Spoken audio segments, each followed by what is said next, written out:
காரணமாக திருமணிமுத்தாற்றில் வெள்ளப்பெருக்கு ஏற்பட்டிருக்கிறது. இதன் காரணமாக சேலம் பெங்களூரு சாலை முடங்கியிருக்கிறது. திருமணிமுத்தாற்றில் வெள்ளப்பெருக்கு ஏற்பட்டதால் சேலம் பெங்களூரு சாலையில் போக்குவரத்து நிறுத்தப்பட்டுள்ளது.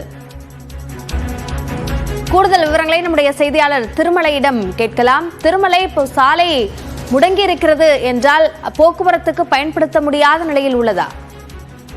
அபிநயா, கடந்த இந்த பெஞ்சல் புயல் காரணமாக கடந்த 3 நாட்களாக சேலம் மாநகர் மற்றும் ஏற்காடு பகுதிகளில் பரவலாக மழை பெய்தது. குறிப்பாக அதிகபட்சமாக ஏற்காட்டில் கடந்த 2 நாட்களாக மழையின் அளவு அதிகரித்தே காணப்பட்டிருந்தது. இதன் காரணமாக ஏற்காட்டில் இருந்து வரக்கூடிய தண்ணீரானது அங்க இருக்கக்கூடிய ஏரி குளங்களை நிரப்பிக் கொண்டு அருகில் இருக்கக்கூடிய திருமணிமுத்தாற்றில் கலக்கிறது. இதனால் திருமணிமுத்தாற்றில் நேற்று பெருமளவு வெள்ளப்பெருக்கு ஏற்பட்டிருந்தது.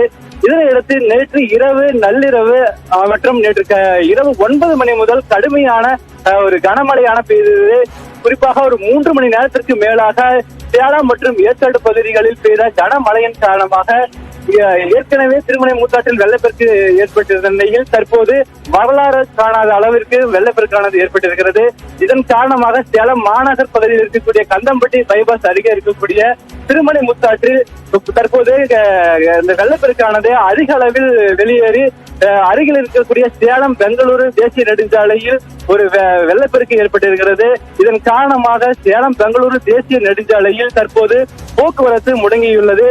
இதன் காரணமாக அங்க இருக்கக்கூடிய நிறுத்தி வைக்கப்பட்டிருக்கக்கூடிய கார்கள் மற்றும் அந்த வேன்கள் எல்லாம் மூழ்கடித்து செல்லக்கூடிய காட்சிகளை தான் நாம் பார்த்து கொண்டிருக்கிறோம். தற்போது இந்த பகுதியில் கடுமையான போக்குவரத்து நெரிசல் ஏற்பட்டதன் காரணமாக அதாவது பேருந்தில் வந்திருந்த பயணிகளும் மற்றும் சரக்கு வாகனங்களும் அனைவகத்தில் இருக்கக்கூடிய காட்சிகளை நம்மால் பார்க்க முடிகிறது.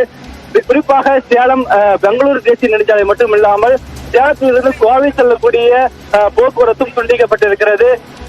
இதன் காரணமாக போக்குவரத்து போலீசார் மற்றும் காவல்துறையினர் இந்த போக்குவரத்தை மாற்றுப்பாதையில் திருப்பி விடக்கூடிய காட்சி நம்மால் பார்க்க முடிகிறது. இந்த கடும் வெள்ளப்பெருக்கு காரணமாக தற்போது பெரும் பாதிப்பு இருக்கிறது என்றால் இந்த அருகில் இருக்கக்கூடிய பெட்ரோல் பங்க் மூழ்கடிக்கப்பட்டிருக்கிறது. அது மட்டும் இல்லாமல் அருகில் இருக்கக்கூடிய விவசாய நில வெள்ளப்பெருக்கானது மூழ்கடித்திருக்கிறது. தற்போது நாம் பார்த்து கொண்டிருக்கிறோம். அதாவது இந்த தேசிய நெடுஞ்சாலையை காணாத அளவிற்கு இந்த வெள்ளப்பெருக்கானது பார்க்க முடிகிறது. சாலையில் ஆர்ப்பரித்து செல்லக்கூடிய இந்த வெள்ளப்பெருக்கை நம்மால் பார்க்க முடிகிறது. அபிநயா, வாகனங்கள் மூழ்கி இருக்கக்கூடிய அளவின் அடிப்படையிலேயே அந்த வெள்ளத்தின் அளவை பார்க்க முடிகிறது, உணர முடிகிறது. சார்ந்த கூடுதல் விவரங்களுக்கு நன்றி திருமலை.